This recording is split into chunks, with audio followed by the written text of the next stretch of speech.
Bien, bonsoir à tous et à tous pour cette soirée hommage à l'une des grandes dames de l'architecture française, souvent trop oubliée.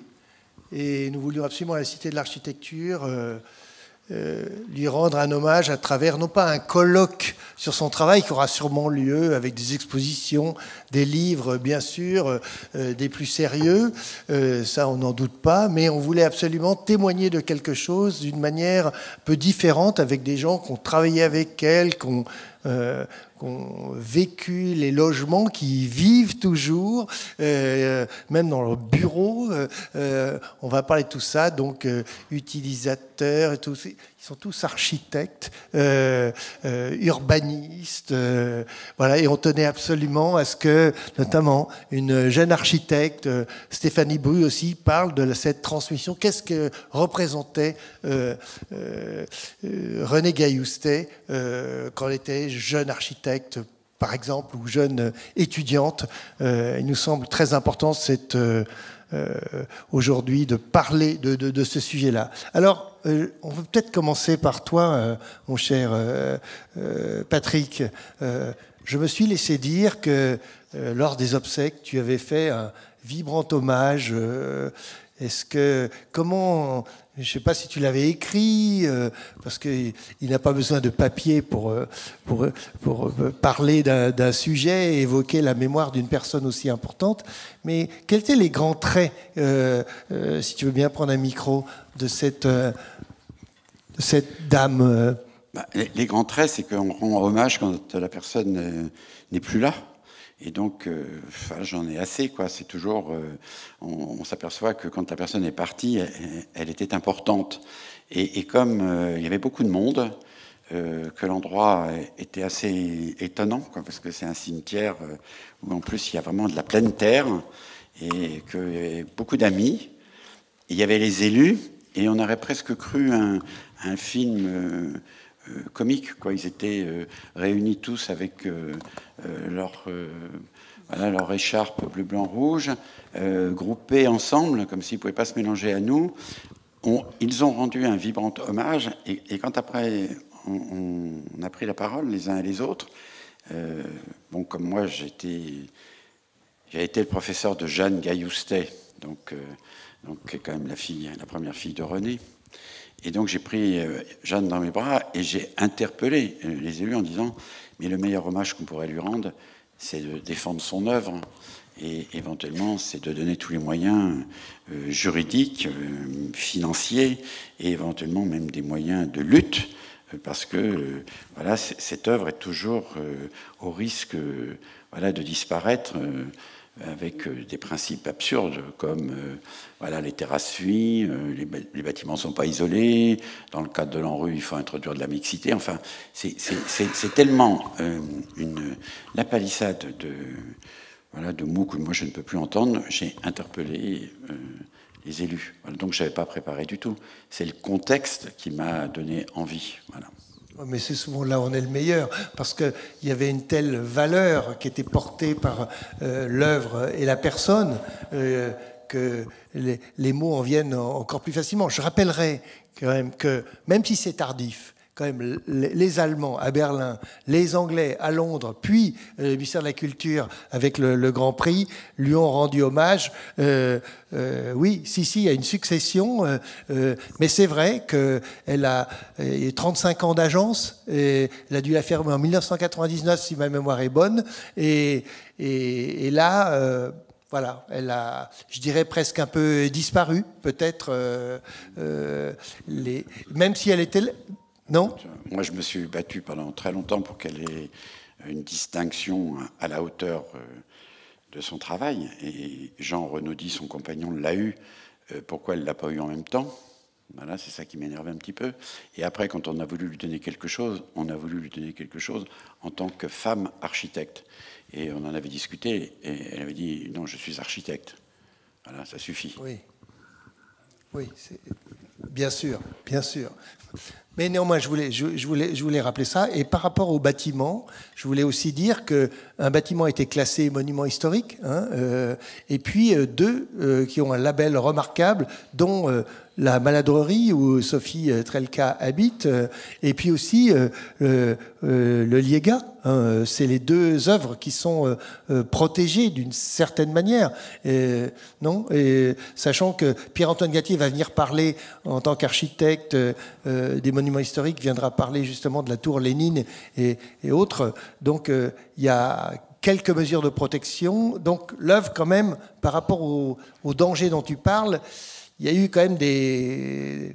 Oui, alors concernant la Maladrerie, puisque j'y habite, je connais un petit peu plus le sujet, moins que Catherine Fiumani, mais elle est donc classée architecture contemporaine remarquable. Alors malheureusement, c'est pas un label qui la protège. Voilà, donc elle est encore en danger actuellement. Oui, alors je rappelle, c'est pas un label qui protège, mais c'est un label qui distingue, au sens où il porte le regard sur, ce qui est déjà très important. Les logements de Fernand Pouillon à Boulogne-Billancourt, c'est pareil, c'est un label, c'est pas une protection stricto sensu. Mais voilà, déjà, il y a beaucoup de bâtiments qui n'ont pas ces labels. Non, c'est juste pour rebondir sur ce que tu disais, Patrick. Par exemple, parce que là, les terrasses plantées, alors exemple, admettons, il y a des communes dans lesquelles il y a des bâtiments de René et de Jean, et qui ont donc expérimenté très tôt ce que c'était que d'avoir un espace, on appelle ça végétal, j'aime pas trop le mot, mais enfin un espace vert planté devant chez soi. Tout le monde avait le droit à une terrasse, et on pouvait dire que avant d'avoir réfléchi sur les îlots de fraîcheur ou je sais pas quoi, qui sont vraiment un truc absurde, ils l'avaient fait. Voilà, par intuition, par nécessité, parce que la vie, c'est comme ça. Et il y a des communes dans lesquelles on va retirer les plantations au prétexte que l'office HLM qui gère cet endroit ne peut pas gérer des terrasses. Et pourtant, il y a un règlement dans la commune qui dit qu'il faut créer des îlots de chaleur. C'est le cas au Liéga ? Ben oui. Puisque... Non, alors moi je dirais que là on commence un peu mal, je trouve, parce qu'on commence par se plaindre. Non, on ne se plaint pas. Non, on ne se plaint pas, mais on parle, oui. Alors que ce qu'il faudrait commencer par dire, c'est en quoi cette œuvre est magnifique et en quoi elle doit rester dans l'histoire, elle doit être transmise et surtout elle doit être réinterprétée pour être reproduite d'une autre manière, parce que c'est ça la vraie leçon. Moi, quand j'ai entendu parler de Ivry, bien après avoir fini mes études d'architecture, on ne m'a jamais parlé de ça. Et c'était Patrice Goulet qui nous a amenés là-bas. Et depuis cette date, avec Jean-Philippe, on a cessé d'essayer de regarder, de comprendre. Et surtout, on a été extrêmement touchés et inspirés par le fait que ces deux architectes, René Gailloustet et Jean Renaudy, ont fait en fait leur objectif, leur travail, leur vie d'architecte a été dédiée à réfléchir à la question de l'espace d'habitation et comment un architecte en fait produit un espace d'habitation qui soit exceptionnel, qui soit plein de lumière, qui offre ses terrasses, qui offre ses qualités de maison et dans des contextes comme Ivry, donc une banlieue du logement social, et aussi d'arriver avec tout ça à en faire une ville. Donc je trouve que c'est ça qu'il faudrait regarder sans cesse, que ce soit largement documenté. Nous, on a de la chance de pouvoir y amener des étudiants et qu'on a toujours des personnes là-bas qui nous reçoivent et qui expliquent et on voit à quel point les étudiants sont touchés et sont curieux. Et comme nous, on l'a été, comme on l'est toujours, parce que chaque fois qu'on y va, on a un émerveillement de se demander mais comment ils ont fait ça, comment ils sont arrivés à le faire et avec qui. Aujourd'hui, il faut garder cette ambition de faire ça peut-être d'une autre manière, mais c'est ça qu'il faut comprendre, c'est ce côté magnifique, exceptionnel, et comment on s'en sert pour être nous-mêmes optimistes et se dire voilà, il faut qu'on fasse comme eux. Alors non seulement magnifique, oui, je rajouterais manifeste, parce que ces projets-là sont des projets manifestes, hein, incontestablement. Donc peut-être Catherine Fumani, vous pourriez nous plonger dans l'univers spatial de Renée Gayoustet, vous qui avez travaillé avec elle. Est-ce que vous avez préparé quelques images, je crois? J'ai voulu mettre une photo de Renée, telle qu'elle était quand je l'ai rencontrée en 77. Alors, je voulais parler, avant de montrer des images sur la maladrerie, je voulais parler de la personne. Parce que la personne, elle était étonnante. Et je pense que l'architecture était à l'image de cette personne, qui était généreuse, intelligente, joyeuse, qui, en choisissant de construire pour le logement social pour les banlieues ouvrières, c'est vraiment un engagement. Je pense que tous ces projets ont été des projets de combat et de résistance. Et je pense à René Char qui disait « Celui qui vient au monde pour ne rien changer ne mérite ni égard ni patience. » Et Renée, elle mérite toute notre admiration et tous nos égards. Et donc, moi, j'ai rencontré en 77, de 77 à 79, pour travailler sur la maladrerie. Je rejoins son équipe. Et je découvre une ambiance mais incroyable de créativité. Moi, j'étais prise comment je peux dire, j'étais dans un état d'effervescence incroyable. Je n'en revenais pas. C'était même mieux qu'à l'école. À l'école, on nous avait déjà dit, vous verrez quand vous rentrerez, quand vous allez faire de l'architecture après l'école, vous verrez, ça vous calmera. Mais là, mais pas du tout. Moi, j'ai trouvé quelque chose de plus extraordinaire qu'à l'école. Et ça nous donnait, nous, à tous les jeunes architectes qui étaient là, vraiment la conviction qu'on pouvait travailler des projets d'une façon originale et pouvoir les réaliser, et surtout ne jamais abandonner ses convictions. Renée n'a jamais abandonné ses convictions. Elle était convaincue de la qualité architecturale et elle faisait une architecture sans compromis. Et c'est pour ça qu'elle était extraordinaire. Et après, donc, après moi, je la quitte. Pas du tout parce que j'avais envie de partir, mais parce que, comme elle était très généreuse, elle donnait des pistes d'ouverture à ses collaborateurs. Et donc, on a été mis en relation, Gilles Jacquemot et moi, avec un aménageur. Et on a commencé à travailler sur une opération de 128 logements à Lissani. Donc, j'ai été obligée de quitter Renée Gayoustet. Mais j'aurais très bien pu rester parce que dans son agence, c'était tout pour l'architecture. Et on n'avait pas du tout les soucis après de gérer une agence, de trouver du boulot, de faire ses projets, de se battre pour la qualité des projets. Parce que quand on passait chez Renée Gayoustet, après, c'était terminé. On avait une éthique, on ne pouvait plus rien faire d'autre que des projets avec lesquels on était d'accord, qui ne nous auraient pas empêché de dormir la nuit. Donc voilà. Donc alors après, on s'installe à la maladrerie avec ma famille et Gilles Jacquemot. On a nos enfants en 80 et de 80 jusqu'à maintenant, on est toujours à la maladrerie dans ce quartier qu'on adore, dont on ne se lasse jamais, qui a une âme. Une sorte d'identité architecturale, et les habitants sont autour, on est tous depuis l'origine. Alors c'est vrai qu'on nous traite de Gaulois, on a l'impression qu'on est campé sur des positions parce qu'on défend le patrimoine à tout prix, mais non, c'est vraiment, on est attaché à ce quartier. Donc voilà, voilà ce que je voulais dire. Non, mais c'est un merveilleux témoignage, parce que voilà, on peut l'applaudir. Hein,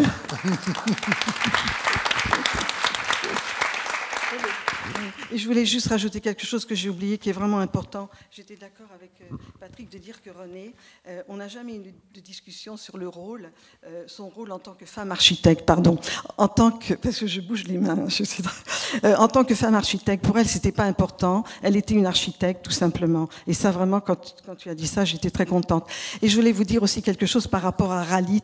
Ralit, il a été maire d'Aubervilliers et il a emménagé dans la maladrerie, à sa construction, donc en 79.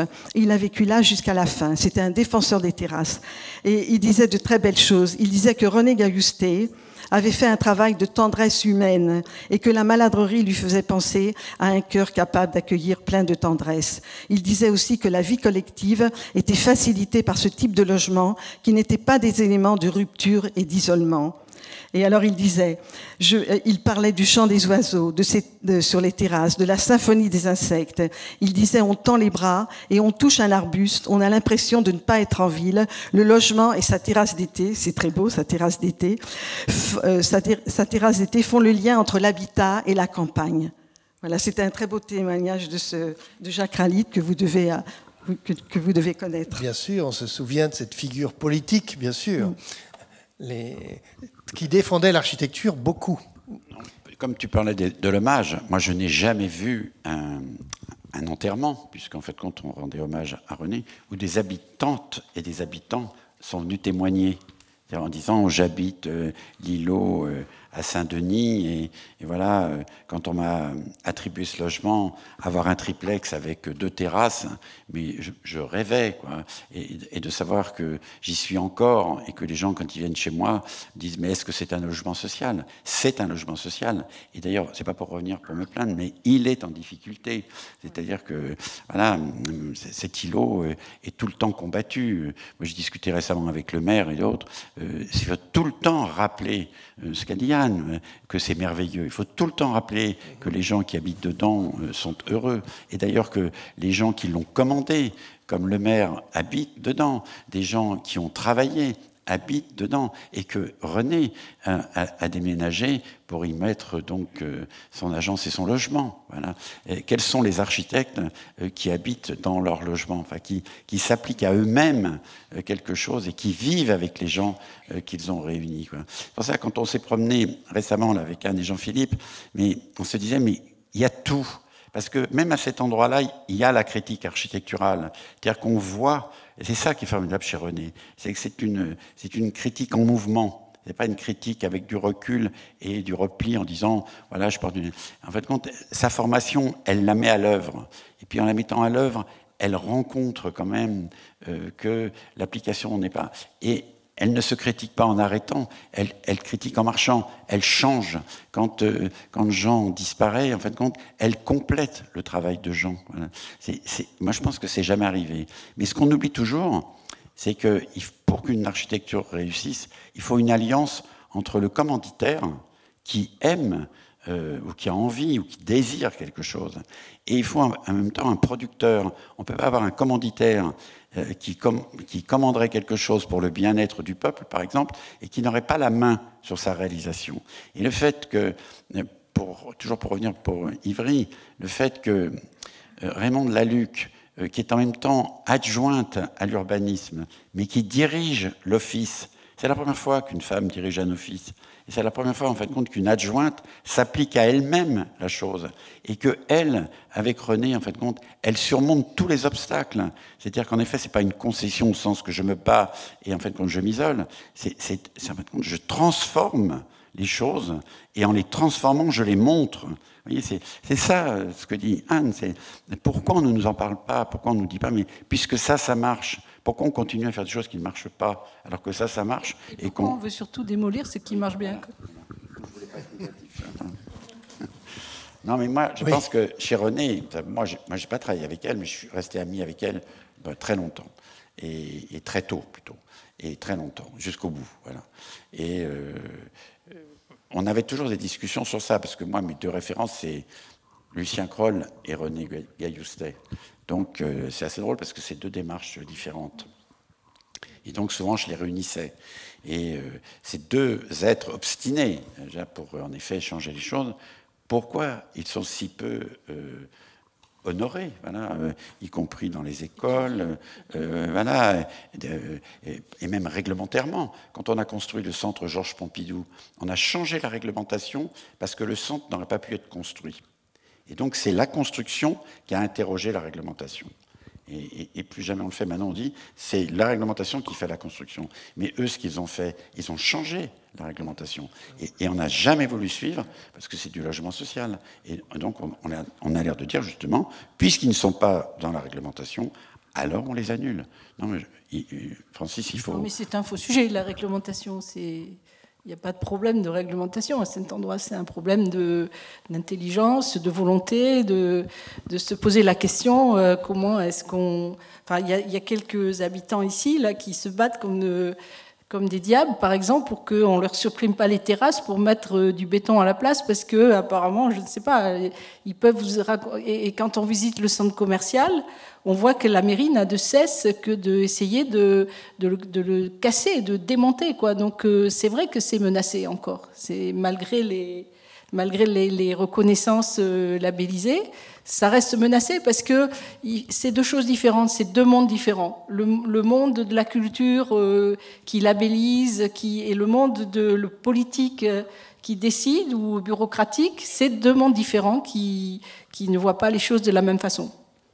En tout cas, ce qu'on peut souligner, pour reprendre ce que disait Patrick, c'est le côté pionnier et pionnière. C'est vrai qu'avec Jean Renaudy, il y a eu cette équipe fantastique, cette histoire à Ivry, quand même, pour ça que je parlais de projet manifeste, et elle, très pionnière dans la démarche, et jamais ça n'a changé. Vous l'avez très bien dit, Catherine, jamais changé de cap, toujours parce que les choses étaient très bien, j'allais dire, fondées dans ces valeurs. Enfin, il me semble. Mais il y avait le côté pionnier aussi de faire bouger la réglementation, de dire finalement on nous objecte que ça ne serait pas possible. Bah si. Donc est-ce qu'à l'époque c'était plus facile de bouger les lignes? C'est ça que tu veux dire, Patrick?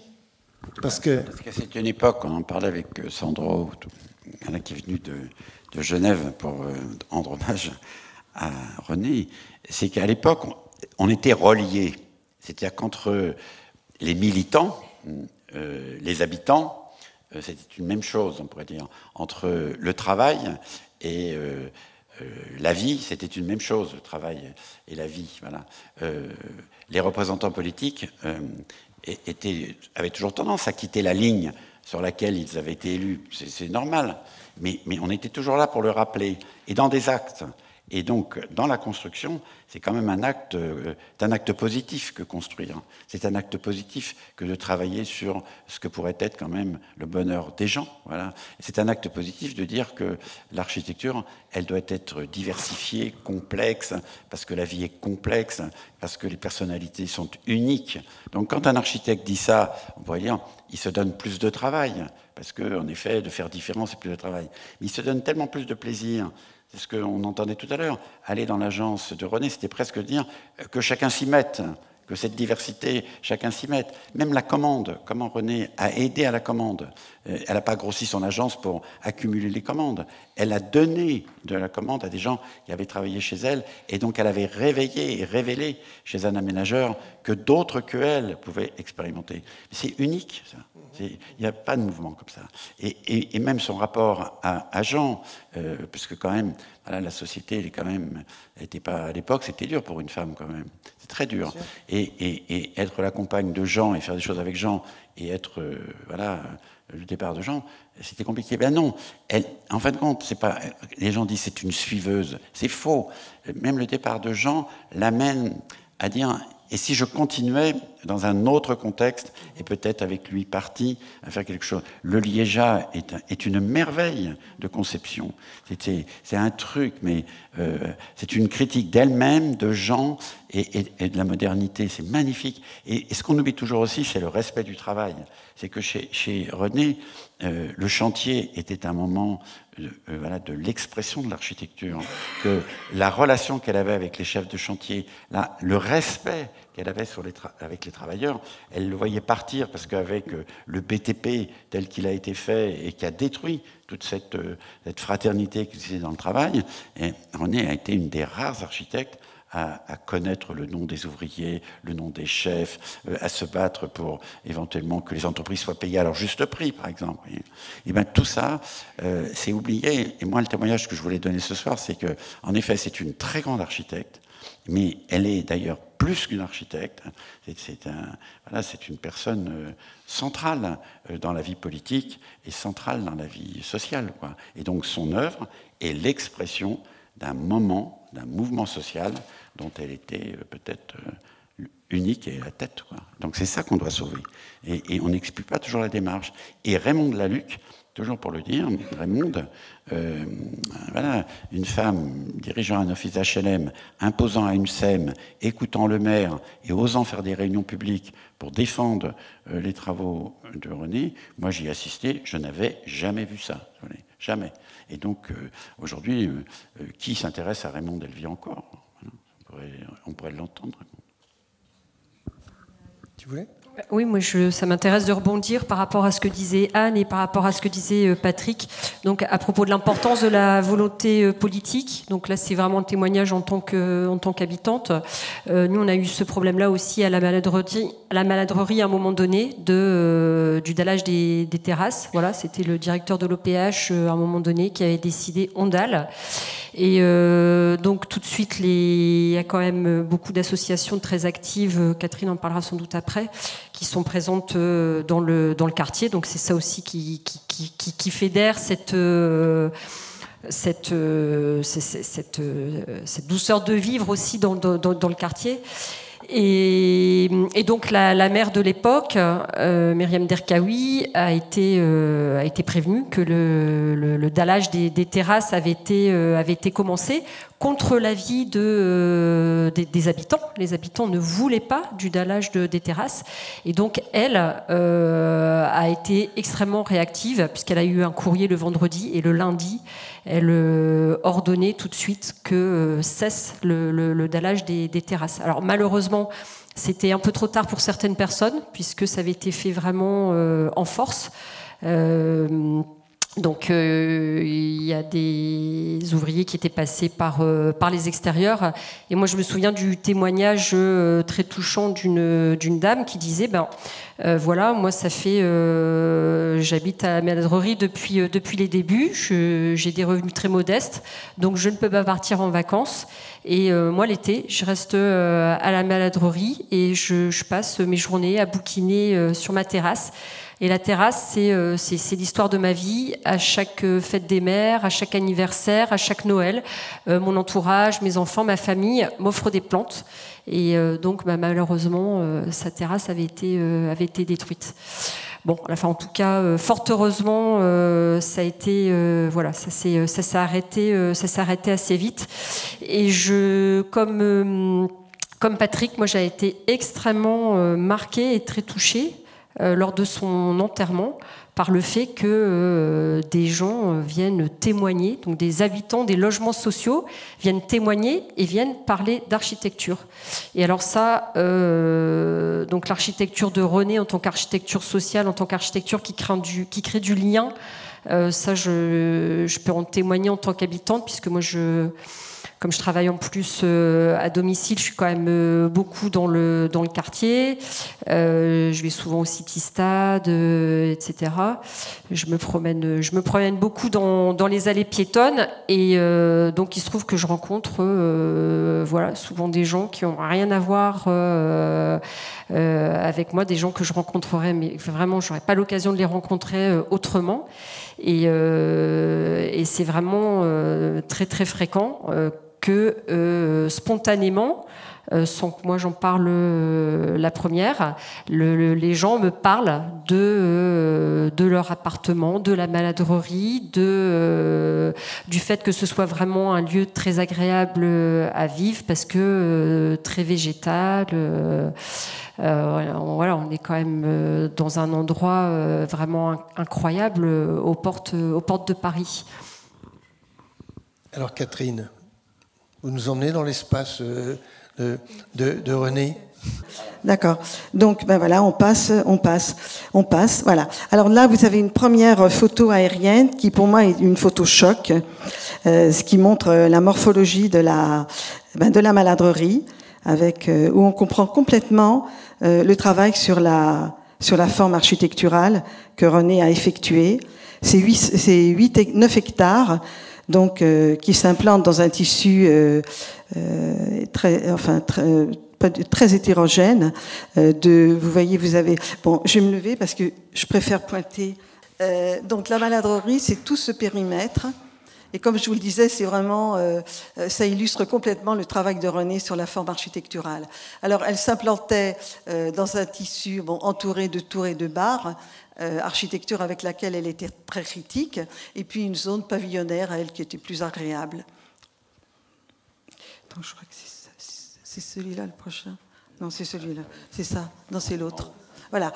Donc, alors là, vous avez le site sur lequel le site existant. Alors, c'est important de vous montrer ce plan parce que vous voyez, il y a une géométrie des rues, les îlots sont étroits, et René va complètement remettre en cause cette fragmentation. Elle va réfléchir sur l'ensemble du site, sans proposer de voirie, et c'est un site complètement piéton, et on voit apparaître déjà la forme, la recherche, le travail sur la forme, et le travail évidemment sur la qualité des espaces en creux qui en découlent, des espaces publics. On n'est pas du tout dans le cas de la forme des espaces au sol, des grands ensembles. Alors sur la Maladrerie, l'ensemble est constitué de logements collectifs et on a juste ici 27 pavillons qui s'accolent à une parcelle qui n'a pas pu être intégrée dans le bilan. Alors voilà, on a montré cette photo parce que c'était vraiment intéressant pour montrer comment la forme d'étude du plan masse était différente de celui de René par rapport aux grands ensembles. À l'époque des années 60, on positionnait les tours en fonction des prospects et en fonction de la rentabilité du chemin de grue, ce qui explique ce positionnement. Et les espaces au sol étaient en fait le négatif de ce qui restait une fois qu'on avait positionné le bâti. Alors, le travail de René, comme je vous l'ai dit, c'est d'abord le premier travail sur les plans. Et moi, je pense, alors aussi en introduction, tout ce que je dis, c'est vraiment personnel. C'est comment j'ai vécu les choses, parce que ça peut être interprété différemment, mais vraiment, c'est mon point de vue personnel. Alors, les premiers croquis que je vous ai montrés avec l'étude de la morphologie des bâtiments me font penser à un travail de peintre. Ici, c'est un travail de sculpteur. Quand je suis arrivée chez elle, cette maquette était sur la table, et elle manipulait les petits éléments, je reviens en arrière, pardon, les petits éléments qui sont des prismes carrés, ou en triangle, ou rectangulaires. Et elle les manipulait, elle les enlevait, elle les remettait. Et après, quand sa maquette était au point, elle avait donc dessiné un contour. Et après, nous, les collaborateurs, et puis elle aussi d'ailleurs, on allait être chargés d'organiser des logements dans cette volumétrie. Alors, elle parlait d'une forme d'ordre pyramidal avec retrait, donc d'avoir des retraits pour libérer des terrasses. Et au fur et à mesure que l'on monte, on voit ces volumes qui se rétrécissent et qui permettent donc d'avoir des terrasses. Alors, la géométrie donc est présente, puisque tous ces volumes, après, se décomposent sous forme de figures géométriques simples, mais qui sont assemblées savamment pour constituer donc les volumes. Le système, quand je vous ai montré ce schéma-là, je reviens en arrière, quand on voit ce schéma-là, on pense tout de suite que le système constructif va donc être... Oh là là là là. Le système qui va être utilisé sera un système de poteaux dalles et que les poteaux se retrouveront à l'intersection de toutes ces trames. Mais René, elle a aussi un autre système à la Maladrerie qui est constitué de voiles espacées de 5 mètres avec des volumes sous toiture. Donc il y a une partie de la Maladrerie qui est constituée de cette façon-là. Et ce qui est intéressant, c'est de voir qu'elle travaille toujours donc, avec des maquettes. Alors là, vous avez le plan de la Maladrerie. Donc vous avez les 800 logements qui s'implantent sur toute cette partie-là, qui sont donc pratiquement collectifs, à part cette bande de petites maisons. Et cette bande de petites maisons a été étudiée d'une façon très subtile, parce qu'on a des niveaux de R+1, et c'est Vincent Fidon qui a étudié cette accroche. Et ce qui était très intéressant, c'est que pour qu'on ne perçoive pas ce côté linéaire, il a proposé des petits volumes qui revenaient sous forme de petites virgules, ici, avec des petites placettes intérieures. Alors, ce qui est intéressant sur ce plan, ça exprime vraiment ce que René souhaitait, c'est faire un quartier qui ne tenait pas compte des divisions administratives de la ville entre le public et le privé, et imaginer des cheminements, des lieux de rencontre. Alors c'est pour ça que vous avez, alors en jaune, ce sont tous les cheminements qui sont à découvert, et en rouge, ce sont les cheminements qui sont sous les bâtiments et qui appartiennent à l'OPH. Elle appelait ça les cheminements à pied sec. Et donc, on a un axe structurant ici qu'on appelle la voie pompier, qui c'est pas très poétique comme nom. Et à partir de cet axe-là, qui est dimensionné de façon à recevoir les voitures, on a toute une ramification de petits cheminements qui traversent la Maladrerie.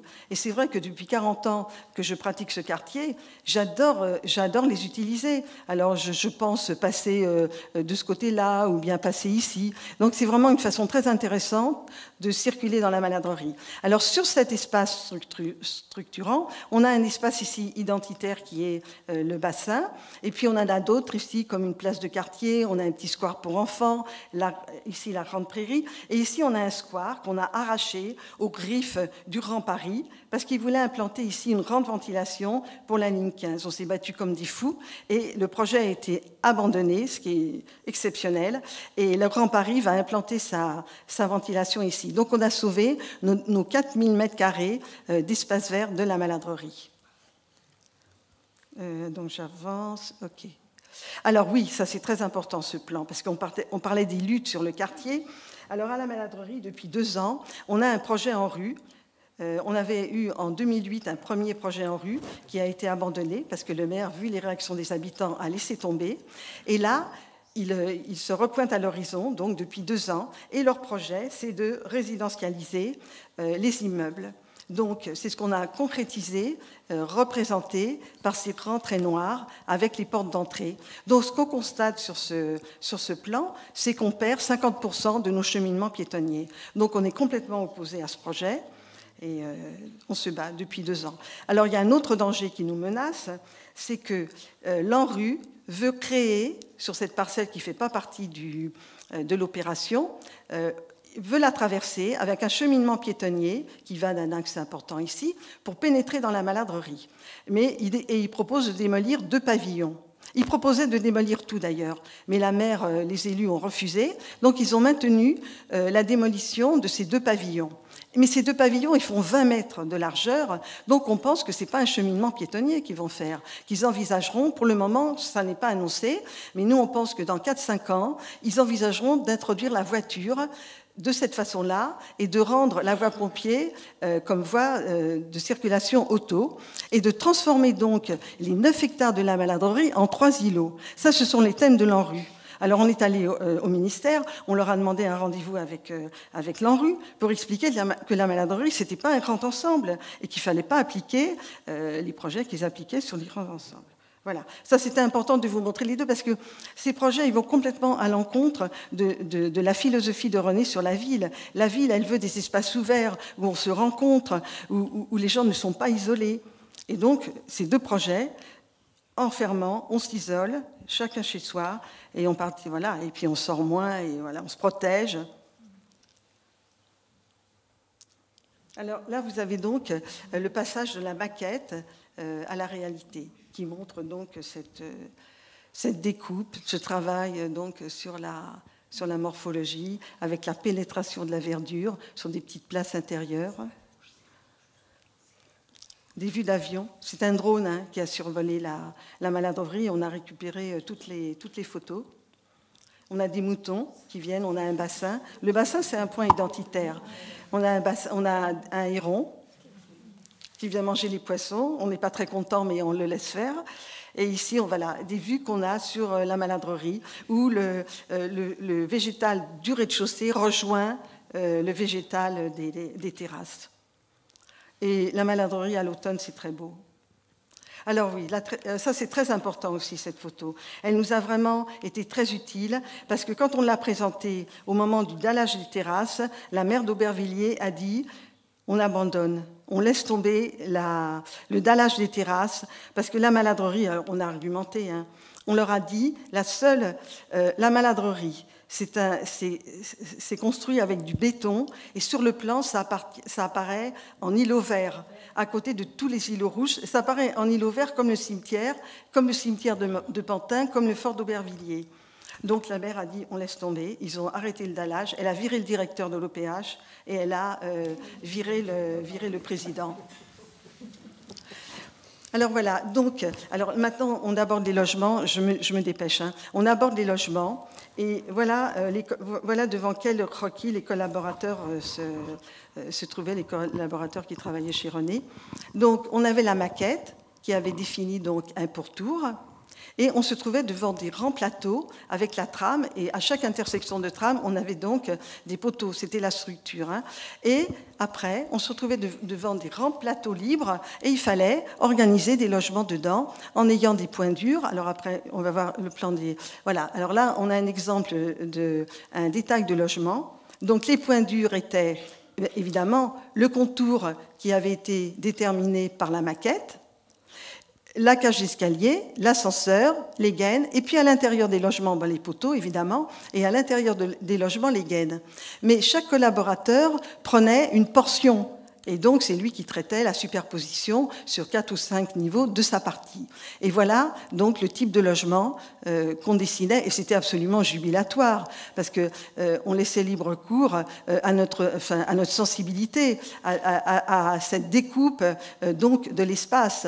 Alors quand on pénétrait, et alors après, à chaque livraison de bâtiment, c'est toujours à la maladrerie, hein, tout ce que je vous dis, à chaque livraison de bâtiment, René organisait sur un samedi matin, avant que ça soit livré, toute l'agence arrivait et puis prenait les cages d'escalier et d'escalier de niveau en niveau, on ouvrait les portes, on hurlait, mais c'est trop beau ce logement, venez voir, il est trop beau.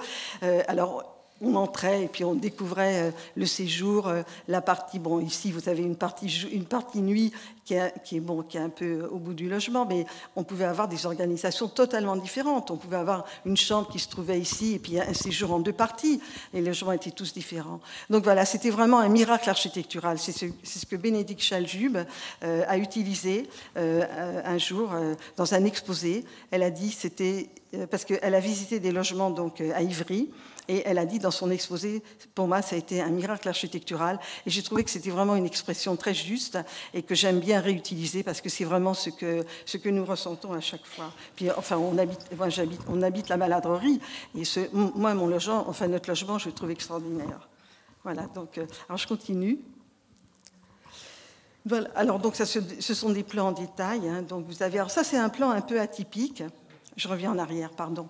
C'est un plan un peu atypique parce qu'il est un peu centré sur lui-même. Mais c'est intéressant parce qu'on voit en partie centrale, on a donc toute la partie vie. Et ça, c'était vraiment la philosophie de ces logements à l'époque, avec des chambres plus petites, mais une partie centrale de vie pour rassembler la famille, pour que les enfants, les parents se rencontrent et discutent. Ça, c'était vraiment la philosophie des années 80. Bon, maintenant, on nous reproche un peu les chambres, parce que nous aussi, on a fait un peu des chambres comme ça, on nous reproche un peu les chambres un peu petites, parce qu'on dit que les enfants s'isolent de plus en plus et participent un peu moins à la vie de la famille. Mais est-ce que c'est bien que les architectes se prêtent à ça? Je ne sais pas, parce qu'il faut peut-être essayer d'imaginer une société où de nouveau la famille se retrouvera dans des espaces plus généreux. Alors ça c'est un système donc très intéressant, constitué de voiles de 5 mètres avec des patios intérieurs. Et le séjour cuisine tourne autour de cet espace. Alors, à la maladrerie, on a à peu près 200 logements ou 150 logements qui ont cette architecture-là, et avec des volumes donc sous toiture. Et elle compense en fait la rigidité de cette trame de 5 mètres, mais elle aimait explorer les systèmes constructifs différents. Hein. Elle était très imaginative, elle explorait... moi, j'ai pas montré ici des projets qu'elle avait faits, parce que je me suis concentrée sur la maladrerie que je connaissais bien, mais elle a vraiment imaginé des formes étonnantes. Et alors là, donc, elle travaille... Ouh là là, c'est sur le côté. Voilà. Donc, alors le petit patio, et puis en haut, à l'étage, les lumières. Vous imaginez la lumière qui arrive sous les rampants. Et donc, c'est vrai que du coup, cette rigidité est englobée dans cette volumétrie. Alors voilà, bon, ben ça, vous avez des types de logements. On a quelques photos sur les logements. Voilà, je vais passer rapidement. Voilà, ça c'est un autre logement, la photo elle est un peu... mais qui montre la double hauteur, qui montre le travail sur les panneaux de façade. Ici un autre logement en duplex, avec un lien avec la terrasse, et puis l'escalier, la place de l'escalier dans la double hauteur. Les terrasses. Donc, alors René disait, un jardin c'est bien connu, c'est le paradis. Et c'était vraiment une belle expression qu'on a eu envie de placer dans l'exposé. Donc voilà, donc vous avez les terrasses. J'ai passé plein de choses, hein, parce que j'ai pas repris mes notes, mais j'avais plein d'autres choses à dire, mais sinon ça va être trop long. Donc vous voyez l'exemple. Alors là, oui, parce que Renée, elle disait, mon bâtiment il sera terminé quand les habitants auront planté, et que le végétal des terrasses rejoindra le végétal du rez-de-chaussée. Donc vous voyez ce que ça peut... Vous voyez ce que ça peut donner. Là, il y a vraiment un mariage entre les... Et puis la neige. Quand il neige, on a l'impression qu'il neige dans la maison. On ouvre la porte-fenêtre et on prend une boule de neige. Voilà, c'est... Alors, pourquoi j'ai mis cette photo là ?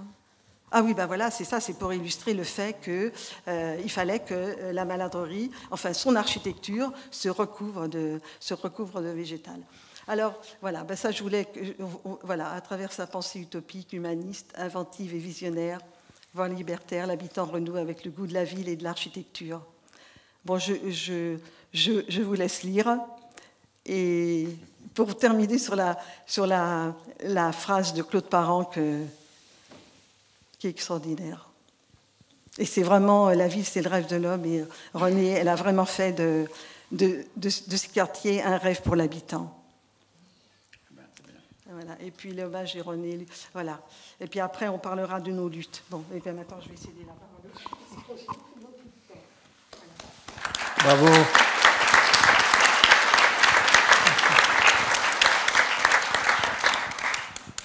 Merci Catherine pour ces visions très modernes, drones et autres, qui montrent que le projet, il a mûri, quoi. C'est évident. Il a non seulement passé le temps, j'allais dire sans aucune ride, en tout cas apparente, et puis on sent, il était bien pensé, donc il a tenu.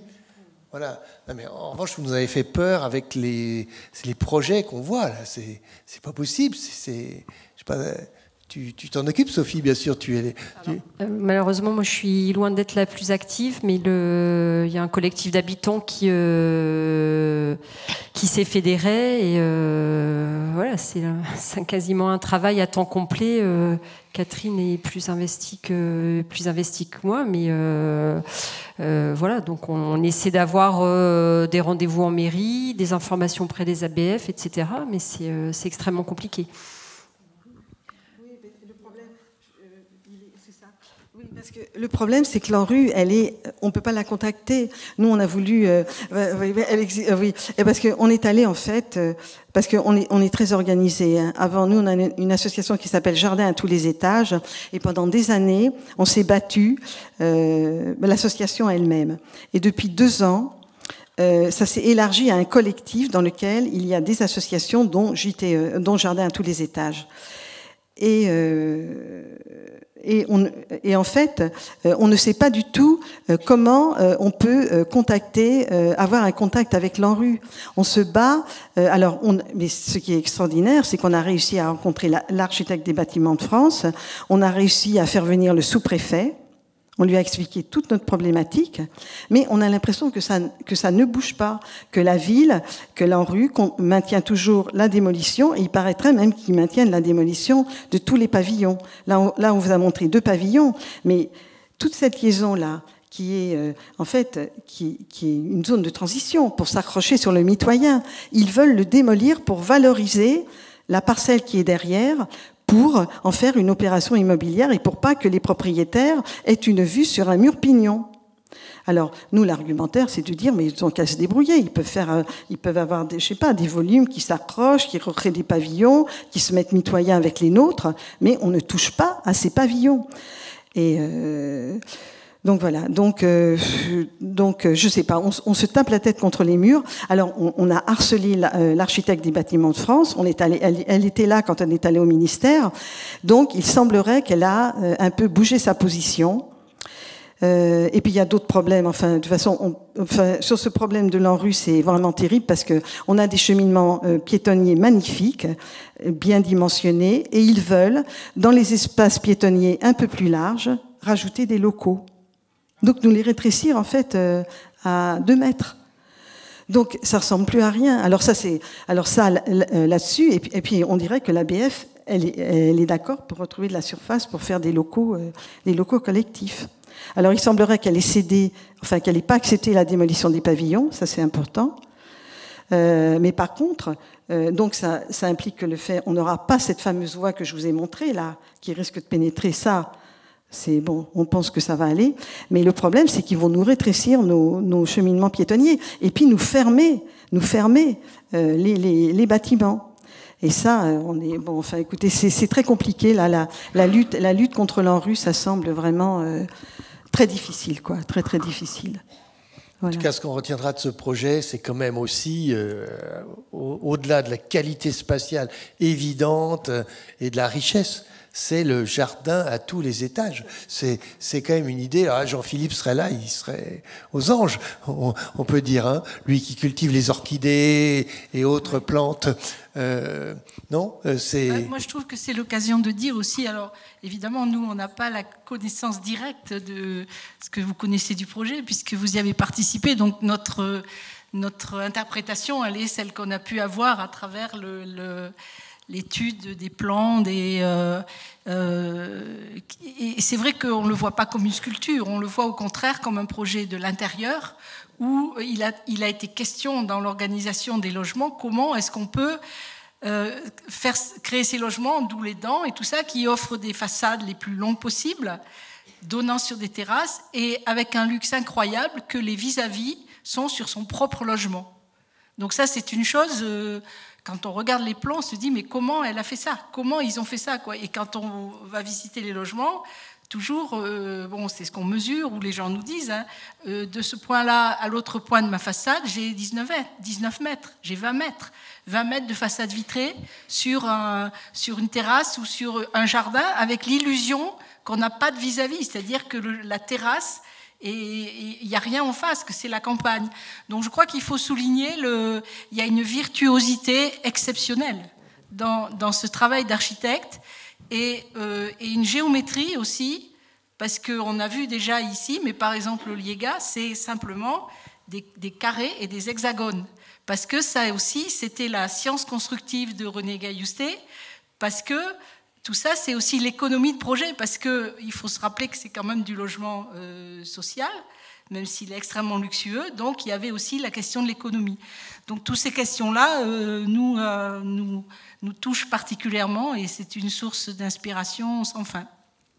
Alors, Stéphanie, quand tu étais étudiante, est-ce que, précisément, le travail de René Gailloustet, c'est quelque chose qu'on vous apprenait à l'école ou on ne parlait que des fameuses étoiles de Renaudie, comme on disait? Non, je pense que c'était un peu comme toi, Anne, où à l'école, on ne m'en a pas trop parlé. Moi, j'ai grandi à Évry, Ville-Nouvelle, donc j'étais de loin un peu prise par cette architecture aux pyramides, voilà, qui est encore autre chose, mais du coup, je l'ai découvert assez tard, et comme quand on grandit dans un endroit, après, on n'a pas forcément envie de regarder, et on regarde après. Et du coup, je l'ai découvert déjà à travers les plans, déjà pour dire, je pense que pour les étudiants, René Gaoustet, c'est quand même quelque chose et que ça reste. Et ouais, vraiment cette lecture des plans comme un livre en fait, un livre assez épais, mais je pense que c'est vraiment par, et comme tu dis, la géométrie parfaite, etc. C'est vraiment par les plans et après par des amis qui habitent encore là-bas. Où là, on se dit, ouais, il y a quand même quelque chose qui se passe. Et pour moi, oui, la question, c'est ça qui est beau, je trouve, c'est que c'est de la multiplicité, mais c'est pas de la répétitivité. C'est cette question, comme tu dis, d'optimisation, mais là, c'est un peu la question, nous, on optimise tellement que c'est quoi l'optimisation et pourquoi à la fin. Et oui, c'est un peu ça, c'est qu'est-ce qu'on a perdu là quand on vous entend parler de tous les systèmes constructifs, comment on habite, c'est quoi d'habiter, etc. Oui, pourquoi on a perdu tout ça, pourquoi on arrive à faire l'état où on en est maintenant. Je me disais là, même en réfléchissant, finalement, quand on travaille, maintenant, on parle même presque plus des typologies, quoi. Même quand moi j'étais étudiante, c'était quand même un gros travail, la typologie avec Furet, etc. Mais ouais, maintenant, c'est vraiment, par exemple, même si on aime, hein, mais la question de l'enveloppe, même suivre, ouais, je trouve, voilà, c'est plus c'est plus l'espace, ouais. Du coup, c'est vrai que c'est de se dire, moi j'aime bien ce que tu dis, Anne, dans comment on arrive à en faire un cas d'école et pourquoi c'est plus possible, ou comment ce serait possible de refaire encore, voilà, comment on habite ensemble là-dedans. Moi, c'est clair que, par exemple, je pense que c'est aussi un moment, c'est le moment de l'essor de l'État-providence où il y avait un certain optimiste. C'est pas pareil, là c'est poussé à terme, mais c'est vrai que moi quand j'ai grandi, tout se construisait, c'était que des choses très différentes, d'architectes aussi très renommés, mais il y avait quand même comme une vision, cette question aussi du couple maîtrise d'ouvrage, des gens qui sont porteurs, qui ont envie d'architecture. Maintenant, je pense que c'est des fois plus difficile d'être confronté à cette envie d'architecture. Donc oui, la question, c'est plutôt comment on arrive à vraiment re-regarder le projet et d'en refaire un cas d'école. Alors, envie d'architecture, mais aussi envie d'expérimentation sur l'espace aussi. Ce sont toutes des innovations. Il y avait même le plan architecture nouvelle, hein, qui est, sans faire de jeu de mots, hein, sur Jean Nouvel, mais je veux dire, c'était quelque chose qui était quand même fondateur d'une démarche de recherche sur le logement. Et René était complètement là-dedans. Je ne sais pas si elle a participé au PAN personnellement, mais en tout cas, elle l'incarnait. En fait, tout son travail était porteur de ça, non ? Je me trompe pas, je crois, non ? Je pense que comme l'a dit... pardon. Non, je voulais dire ce qui était intéressant. Toi, tu parlais d'économie. Il y a aussi la question de la norme.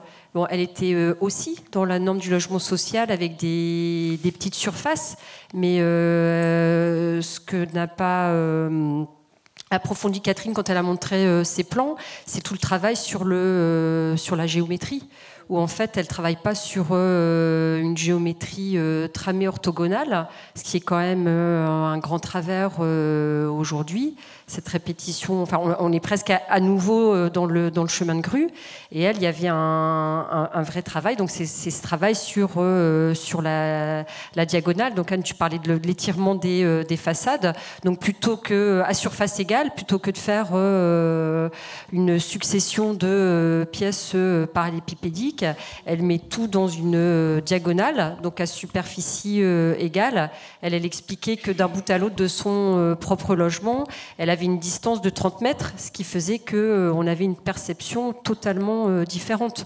Donc c'est ça qui est vraiment intéressant. C'est vraiment cet investissement dans une vraie recherche spatiale, une vraie recherche géométrique. Oui, donc recherche. Oui. Ce que je voulais dire aussi, pour continuer ce que disait Stéphanie, que c'était aussi une grande époque aussi où il y avait une vision publique du logement. Et je trouve que ça, c'est très représentatif de cette époque où, en France, on avait quand même une vision publique de la qualité du logement et que ça devrait s'adresser à tout le monde. Et ça, on l'a perdu, on continue à le perdre. Et pourquoi on n'arrive plus aussi globalement à faire des choses comme ça, c'est qu'aujourd'hui, tout a été laissé au marché privé, en grande partie, et qu'il n'y a pas d'ambition dans le marché privé. C'est un marché. Donc je crois que si une des choses sur lesquelles il faudrait vraiment peut-être aussi se battre, c'est de revenir à cette vision publique, parce que le logement est tellement quelque chose d'important pour tout le monde et de fondamental que ça devrait être uniquement public. Non, parce que c'est justement la discussion que j'avais avec eux deux, Lucien et René, puisque voilà, on a 16 ans de différence, et donc moi je suis arrivé à la fin de cette possibilité d'expérimenter. C'est-à-dire que j'ai travaillé dans des agences et j'ai vu que c'était la fin, quoi. Voilà, il y avait des grands... Et moi j'avais décidé donc de tourner les talons et de voir si on ne pouvait pas, puisqu'il va y avoir une privatisation donc de l'architecture, est-ce qu'on ne pourrait pas aller vers une privatisation qui serait une délégation comme ça existait dans les coopératives, c'est-à-dire en fin de compte, ce sont des privés, mais d'intérêt généraux ou d'intérêt général, et qui construisant pour eux-mêmes, pour avoir une qualité de vie que voilà, la politique publique du logement social voulait apporter. Et donc j'ai fait l'inverse, c'est-à-dire j'ai dit moi j'abandonne tout et je ne prends ni de commande publique qui était commencé à chuter, ni de commande privée, je refuse. Et donc on en discutait souvent parce que moi j'ai construit sur la parcelle de l'autre côté de l'avenue Georges Jaurès, grâce à Jacques Ralit, puisque donc on parlait de tout ça avec Jacques, et j'ai défendu l'idée, mettons qu'un PLU, puisque René et Jean quand même abordaient l'urbanisme comme une architecture, et non pas l'architecture et l'urbanisme. C'est l'urbanisme. Enfin, l'urbanisme, c'est le tout. Voilà, il n'y a pas l'architecture et l'urbanisme, quoi. Donc moi, j'ai travaillé à l'inverse sur la contradiction réglementaire de l'urbanisme. Donc sur le terrain d'en face, le fort d'Aubervilliers, qui n'a pas été démoli totalement, mais voilà, partiellement, il y avait un terrain qui avait été classé au PLU pour y construire un hôpital. Et on savait que la politique hospitalière allait changer. Et Jacques Ralit, d'ailleurs, avait été en 81 ministre de la Santé, et il savait qu'on ne construirait pas d'hôpital. Alors, et d'ailleurs, il avait défendu cette politique comme quoi il fallait des grands pôles de santé et qu'il ne fallait pas des hôpitaux répartis. Donc c'est assez drôle, un élu qui a lutté pour avoir un hôpital, qui dans son PLU met un terrain pour un hôpital, voit à un moment donné que, mais jamais aucun élu ne peut revenir en arrière. De dire en fin de compte, ce que j'ai déclassé, qui était naturel, rattaché au fort pour devenir un hôpital, je n'oserais jamais repasser devant un conseil pour dire, écoutez camarades, on s'est trompé, on le remet dans la nature. Alors j'ai proposé de construire sur ce terrain, ce qui est totalement interdit puisque c'était pour un hôpital. Et donc c'est là que j'ai construit Zingarou. Et donc Jean-Pierre Duport, qui était donc préfet de région à l'époque, dit, oui Jacques, en parlant de Jacques Ralit, oui tu as le droit de donner ce terrain, à titre provisoire, mais comme ils vont rester plus de 3 mois, il faut un permis de construire. Et donc, on a essayé de démontrer qu'on pouvait donc construire sans permis de construire. Donc, avec le soutien du préfet. Parce que construire avec un permis, il y a eu un recours, et construire sans permis, il peut y avoir un recours. Mais nous, on a dit, bah, s'il y a un recours, on se tire. Alors, ça fait 30 ans, donc on est là. Et donc, il nous est arrivé la même chose que pour la ventilation dans le jardin de la Maladrerie. En fait, quand un ingénieur, la tête bien faite, a survolé donc toute la région parisienne, et moi c'était pour le tunnelier, et tous les endroits où il n'y avait pas de construction en dur, il a considéré que ce serait l'endroit où les terres sortiraient. Donc moi, les 3 bâtiments que j'avais construits, les seuls bâtiments que j'ai construits en région parisienne, les 3 étaient démolis. Parce que pour lui, un chapiteau, ça peut être démoli et ça n'a aucune valeur, donc on peut faire sortir la terre. Donc ça a été une très longue lutte de ne pas détruire l'Académie Fratellini à Saint-Denis et de ne pas détruire Zingarou à Aubervilliers.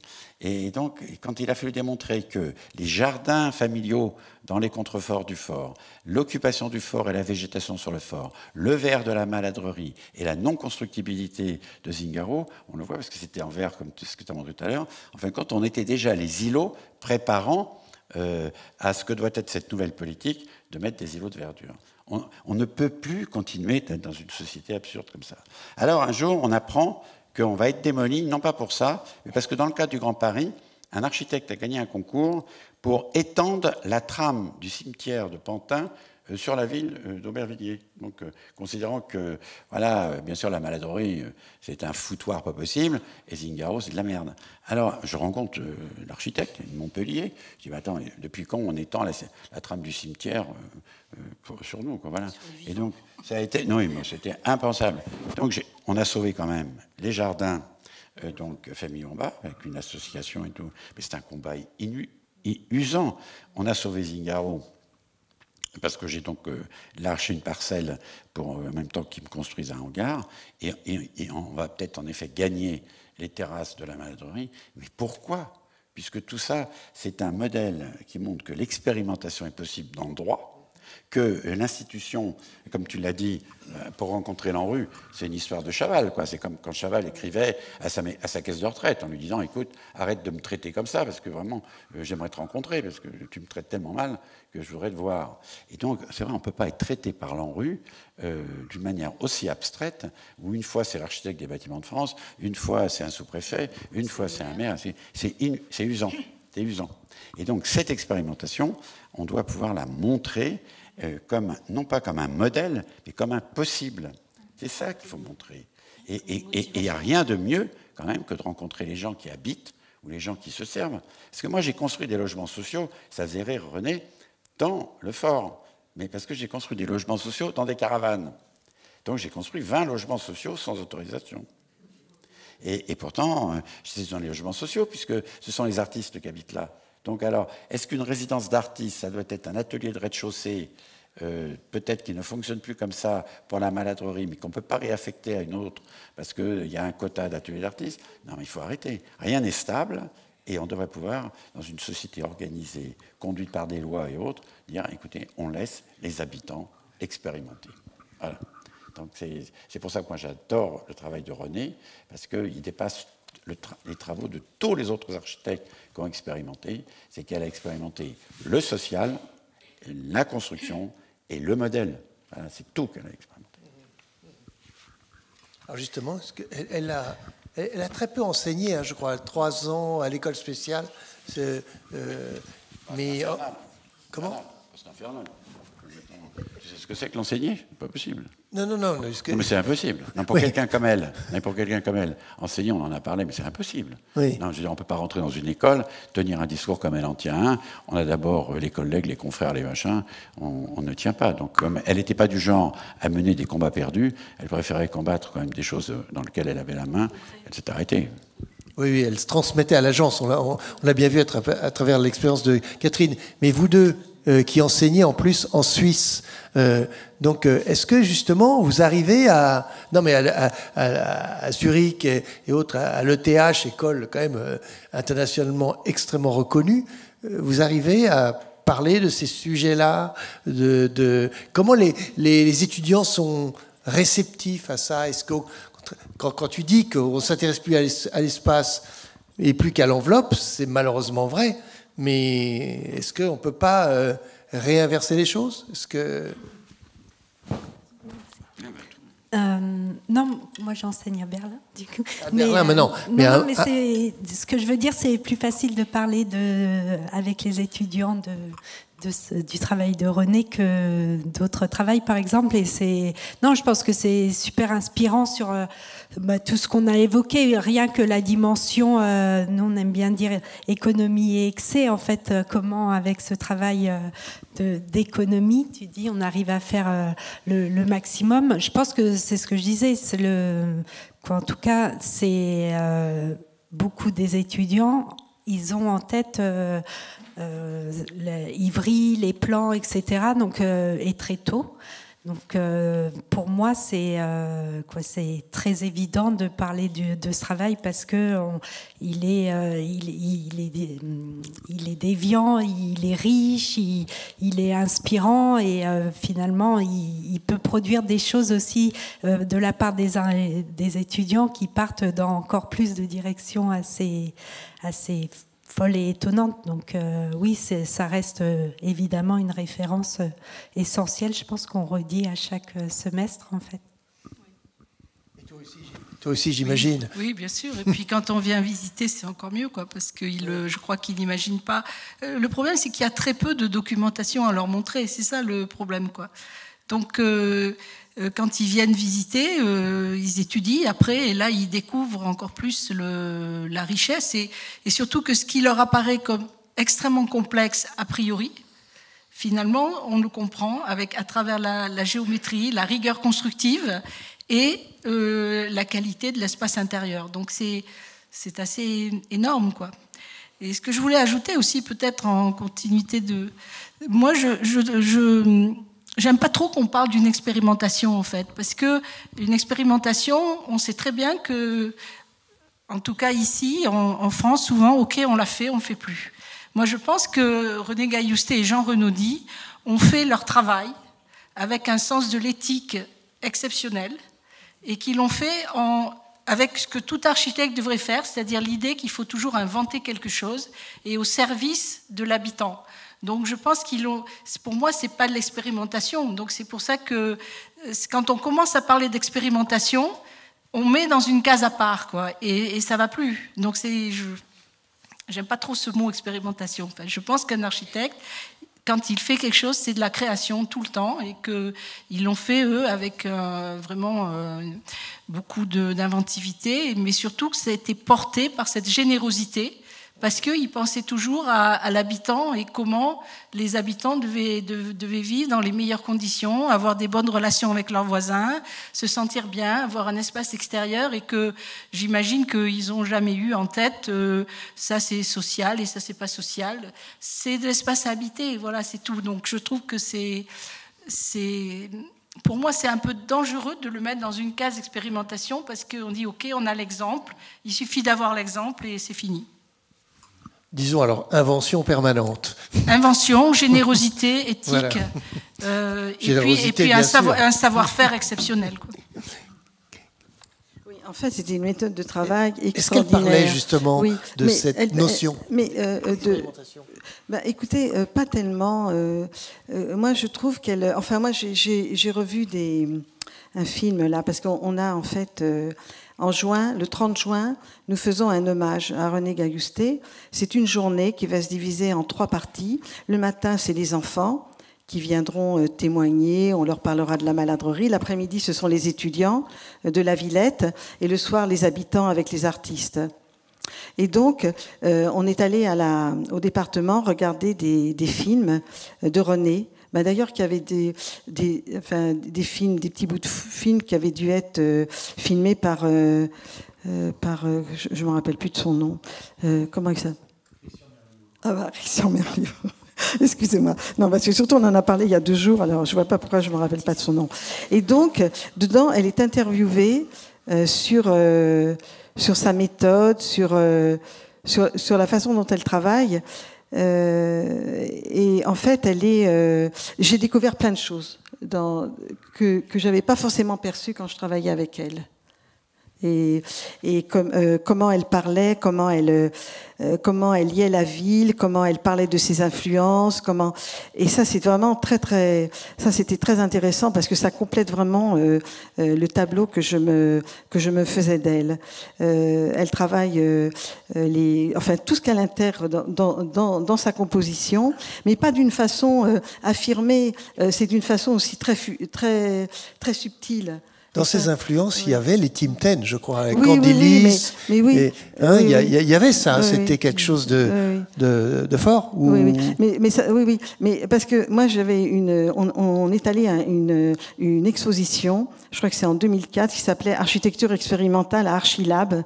Mais c'était une exposition absolument extraordinaire. Alors, il y avait Gaillousté, Renaudy, il y avait Archigram, il y avait le métabolisme, je crois même qu'il y avait Soleri. Enfin, c'était de toute façon, ils ont sorti un guide extraordinaire qui s'appelle Architecture expérimentale, et vous balayez tous les utopistes des 30 dernières années, enfin, à l'époque de 2004, et c'est un livre extraordinaire. Et dedans, justement, ceux qui ont réalisé, ce sont surtout Renaudy et Gaillousté, dans ces urbanismes de l'utopie. Et ceux qui sont passés à l'acte. Ceux qui sont passés à l'acte. La réalité mais de la ça, alors construction. vraiment, ça c'est extraordinaire. Hein. Oui. C'est extraordinaire. Et vraiment, je pensais à sa méthode de travail, parce que tout à l'heure, quand j'ai découvert son travail, sa méthode était vraiment extraordinaire, de travailler de cette façon, alors formelle. C'est sûr que ça plaira peut-être pas à certains, mais moi je sens quand même la présence d'une forme très importante, très imaginative, et cette façon de travailler d'une grande liberté en ayant des points durs fixés, et après, on imagine ce que l'on veut dans l'organisation des logements. Mais pour moi, c'était vraiment mais totalement créatif, c'était vraiment une œuvre d'art. Alors bien sûr, il y a des détracteurs qui diront oui, mais il faut pas toujours penser à l'art, les gens ils habitent dans les logements, mais non, mais c'est pas vrai. Enfin moi je pense que c'est pas vrai. Il faut pas raisonner comme ça. Je pense que quand elle crée ces logements, ce sont des explosions d'espace. Et quand on entrait dans ces logements, mais c'était une découverte extraordinaire de voir comment les logements, comment les murs se déhanchaient, comment la lumière arrivait de plusieurs endroits. Mais nous, c'était fabuleux, quoi. On était émerveillés. Mais moi, j'ai travaillé, enfin, au début, mais j'étais folle, quoi. J'étais ivre de bonheur. Je faisais des tonnes de croquis, je remplissais des carnets, je lisais toujours, je mettais du feutre dedans pour les chambres, et puis je changeais. Et puis en fait, ce sont des projets qui doivent s'arrêter quand il faut les rendre. Il est tellement dynamique ce système que on peut changer 50 000 fois, recommencer, et puis toujours dire on va faire un logement encore plus beau et tout ça. Non mais c'est une méthode de travail extraordinaire. Moi j'étais prof à l'école pendant 15 ans à Val-de-Seine, et donc j'étais en 4e année, et on avait la deuxième partie du semestre. Le premier semestre, on étudiait un plan, on faisait de l'urbanisme, et après, les étudiants prenaient un Zoom et créaient des logements. Et bien sûr, on leur parlait de ce travail, et on en avait au moins sur le groupe, on avait à peu près 24 étudiants. Sur les 24, il y en avait à peu près une douzaine qui comprenaient. Alors, ils reproduisaient des formes personnelles, mais avec cette histoire de gaine qui superpose ces contours qu'on impose. Ils étudiaient la maquette, ils fixaient les contours. Bon, évidemment, il fallait trouver l'escalier pour rentrer, pour monter, accéder au logement. Mais une fois qu'on avait fixé ça, ils pouvaient vraiment imaginer toutes les volumétries qu'on peut imaginer, et sortir de ces boîtes-là, de ces boîtes. Et René disait, mais c'est complètement ridicule d'utiliser le béton pour faire des façades à l'aplomb. Il faut utiliser le béton pour faire des formes excentriques, des formes extraordinaires, des formes travaillées. Et c'est voilà. Bon, enfin, moi, j'ai travaillé 2 ans chez elle. Moi, je vivais dans un main de bonheur. Je serais restée 10 ans, 20 ans chez elle. J'aurais été ravie. Mais elle était comme ça. Elle lançait les gens pour faire leur propre architecture. Voilà, mais c'était vraiment c'était un être extraordinaire. On a vraiment énormément de chance d'avoir croisé sa route. Vous étiez sur un petit nuage, on sent, et elle y est encore. C'est ça qui est fantastique, elle y est encore. Elle y est comme habitante en plus, maintenant, c'est ça qui est génial. Oui. Donc, en fait, j'ai 44 ans d'expérience de ce quartier. J'ai 44 ans d'expérience de ce quartier. J'ai assisté à la conception avec cet architecte extraordinaire. Et après, j'ai vécu, donc j'ai vu le quartier évoluer, toujours plus beau, parce que c'est une explosion de verdure. Et René, elle disait, mon architecture sera terminée quand elle sera... Ah oui, c'est ça que je voulais vous dire. Quand on avait fait la photo avec le lierre, je ne sais pas si je vous l'ai dit d'ailleurs, elle disait, mon architecture sera terminée quand elle sera envahie de verdure. Je l'ai dit ça ou pas? Oui, je l'ai dit. Bon, d'accord. Mais c'est pas mal de le répéter. C'est pas mal. Je me répète. C'est pas mal. Justement, ça, c'est l'appropriation. C'est-à-dire que les gens, après, ils racontent leur histoire, ils font pousser leurs plantes. Non, mais, voilà, parce que franchement, parler de l'architecture de René, ça me rend euphorique. Alors j'en ai discuté avant de venir. Et j'ai dit à des copains, il faut que je me cadre pour pas qu'on me prenne pour une folle dingue. Alors Patrick, Simone Kroll, quand elle est venue, qu'est-ce qu'elle en pensait tu nous as parlé de Lucien, mais Simone, elle ne pouvait qu'adhérer à un projet comme ça.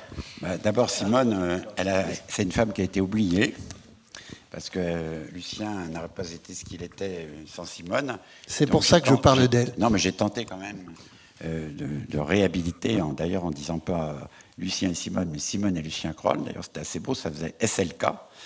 Et voilà, Simone, elle a fait en fin de compte tout ce travail préparatoire à l'architecture de Lucien par le jardin. Parce qu'on n'a pas le même sens de l'expérimentation, parce que heureusement que la médecine est expérimentale. C'est parce que la médecine est expérimentale qu'elle progresse, et on pourrait dire que c'est parce que le logement est expérimenté qui éventuellement... Oui, voilà, c'est pour ça qu'il faudrait... Voilà, c'est pour ça que l'expérimentation comme modèle, c'est une connerie, mais la vie est expérimentale, et l'expérimenter, la vie, donc le logement, c'est la vie, et donc l'expérimenter en habitant, Et l'architecture de René est une architecture qui permet d'expérimenter, de vivre en ville autrement que... Voilà. Alors c'est pour ça que moi, pour moi, l'expérimentation, c'est l'invention. Elle permet de sortir de la répétition. On expérimente quelque chose qui est donc fermé, et en l'expérimentant, on le fait rentrer dans le droit commun. Et donc, pour revenir à Simone, Simone a créé tout le cadre qui a permis à Lucien, en fin de compte, d'être ce qu'il était, parce qu'elle faisait à manger et le jardin. Et c'est un truc dont on dit, manger, on l'ingère et après, il ne reste rien. Et le jardin, en fin de compte, si on ne l'entretient pas, le jardin disparaît. Et c'est parce qu'elle a fait tout ce travail, en fin de compte, autour de toutes les opérations de Lucien, mais surtout, elle a permis un truc dont on ne parle jamais pour Lucien Kroll, qui a été un des premiers à travailler donc avec l'informatique, considérant que, ça pourrait être surprenant pour lui, lui il disait la complexité, elle est quand même dure, et on le voit dans tout le travail qu'on raconte sur René, peut-être que la complexité, elle pourrait être aidée par l'informatique. Et donc Lucien invente un programme qui part d'un programme paysage. Et il modifie un programme informatique pour voir comment la complexité de la nature, ou même comment la croissance de la botanique ou la biologie, comment ça pourrait être adapté à l'architecture. C'est magnifique. C'est un travail qui est totalement inconnu par Lucien, où il travaille voilà, avec des scientifiques pour mettre au point un système de composants compatibles. Parce que ce qui est formidable chez Lucien aussi, c'est de dire l'architecture est artisanale, mais ce qui est produit pour la constituer est industriel. C'est-à-dire que voilà, le béton, un interrupteur, je sais pas quoi, même un papier peint, c'est industriel. Qu'est-ce qui les rend compatibles? Et comment peut-on les associer sans modéliser? On est tous habillés avec des vêtements faits peut-être en Chine, industriellement, et on n'est jamais habillé pareil. C'est-à-dire qu'on est capable d'acheter des vêtements, de les réassembler en fonction de notre personnalité. Alors pourquoi le logement n'est pas comme ça? Alors Simone, bien sûr, est une femme absolument extraordinaire. D'ailleurs, elle vit encore. Lucien est mort l'année dernière et Simone vit encore. Et Simone, donc, bien sûr, avait une admiration sans limite pour René. Quoi. Donc, quand on allait voir les choses, même Simone, elle décrivait les plantes et tout. Enfin, c'est magnifique. Donc, je pense qu'il y avait encore, il y a quelque temps, 2 femmes extraordinaires, pas parce qu'en tant que femmes, mais qui ont créé des choses que beaucoup d'hommes n'ont pas créées, et donc on pourrait les regarder en tant que créatrices et les mettre à leur juste place. Et c'est un peu ça, ce qui me rend toujours agressif, c'est qu'on en parle trop tard. Voilà, on en parle trop tard. Et après, on dit, bon, bah, maintenant, on va le classer. Même le classement, c'est une façon de mettre de côté. Quoi. Non, c'est pas le classer, c'est le mettre en vie. Voilà. C'est trop tard. C'est trop tard. Alors, à propos de classement, oui, pardon, juste Anne. un tout petit dernier mot, parce que peut-être qu'on n'y reviendra pas par la suite, mais Catherine, je trouve, a évoqué quelque chose d'important dont on n'a pas parlé, c'est l'urbanisme. C'est-à-dire qu'on parle des bâtiments, des logements, mais ce qui est vraiment incroyable aussi, c'est que René Gaillousté, par le logement et une façon très particulière de le faire, a fait de l'urbanisme. C'est-à-dire et qui est fondamental, et on l'a très bien vu sur les diapositives, hein, ce que vous avez montré entre... C'est un urbanisme en axe, c'est un urbanisme vivant et c'est une critique absolument fondamentale de la ZAC en fait. Et qu'aujourd'hui, c'est comme ça qu'on devrait penser l'urbanisme, puisqu'on a déjà beaucoup de choses qui sont déjà faites et non par l'idée de découper ce qui est déjà là, mais de dire partons de ce qui est là et essayons de continuer autour, quoi. C'est sûr que c'est un projet total. C'était aussi une urbaniste très visionnaire. Il y a la question de la programmatique également. Puisque là, en l'occurrence, bon, évidemment, j'en reviens toujours à la maladrerie, mais de toute façon, c'est la même chose à Ivry. Ce ne sont pas des ensembles exclusivement consacrés au logement. Il y a aussi des commerces, des services, médiathèques. Nous, on a un centre d'art plastique, un centre, une salle de concert. Une salle pour personnes âgées. Donc c'est ça aussi qui fait que le lieu est extrêmement vivant. Alors Pierre-Antoine Gadier nous a rejoint, il était dans la salle. Merci. Donc il est architecte des monuments historiques. On a commencé en discutant que justement il y avait quand même des ensembles qui étaient en péril et donc on s'inquiétait beaucoup de ça. Et voilà, tu as suivi. Toi, il se trouve que tu as la charge de j'allais dire, de la surveillance et même de la mise en valeur de la tour Lénine. C'est ça? Tu pourrais nous raconter cette expérience? Parce qu'on a parlé du bien construire, de la bonne conception et aussi de cette qualité constructive qui était indissociable dans l'œuvre de René. Donc en fait, toi, tu en es le témoin. Non? Raconte-nous. Enfin, difficile, mais avec beaucoup de... Je vous ai écouté tous avec considération et émotion. Donc j'avais rencontré Madame Gaillousté avant d'intervenir sur la tour Lénine. Donc c'était un grand moment, à la fois comme respect du droit moral et puis la volonté de l'écouter. Alors, j'ai la chance d'intervenir ou d'être intervenu sur la tour Lénine à Ivry. Faut-il revenir sur voilà, la liberté de ces plans masse, la continuité qu'il va exister entre l'œuvre de René Gaillousté et de Jean Renaudy, une topographie, une géographie. Alors tout ce débat sur l'expérimentation, une expérimentation, un aboutissement. Et oui, j'ai la conviction que cela doit être un monument historique. Alors pour moi, le monument historique, il est la vie, il n'est pas figé. Mais il y a eu cette expérimentation, il y a eu recherche, il y a eu projet, il a donné vie. Et le monument historique n'est certainement pas la seule réponse. Mais voilà, dans notre histoire, il y a la chapelle romane, la cathédrale du XIIIe siècle, il y a Ivry de René Gaillousté. Et je pense que c'est aussi une manière de dire que voilà, cela est architecture. Comme ces architectures, Anne, il y a eu expérimentation, don pour l'autre, recherche, aboutissement. Et je pense que ce modèle doit être regardé et considéré. Et le débat sur la maladrerie, c'est que oui, c'est un tout. Francis disait une œuvre totale. Voilà, c'est tout cela qui doit être regardé, considéré, transmis. Et c'est avec cela que la vie doit se poursuivre. Comment est-ce construit? C'est très bien construit. Il y a une science de l'art de construire. C'est dessiner, concevoir, faire avec les matériaux. A été rappelé, vous l'avez dit, le lien avec les compagnons, avec les ouvriers. On le voit, c'est merveilleux. Et ma conviction, c'est que c'est un objet, c'est une pensée, mais c'est une matérialité. Voilà.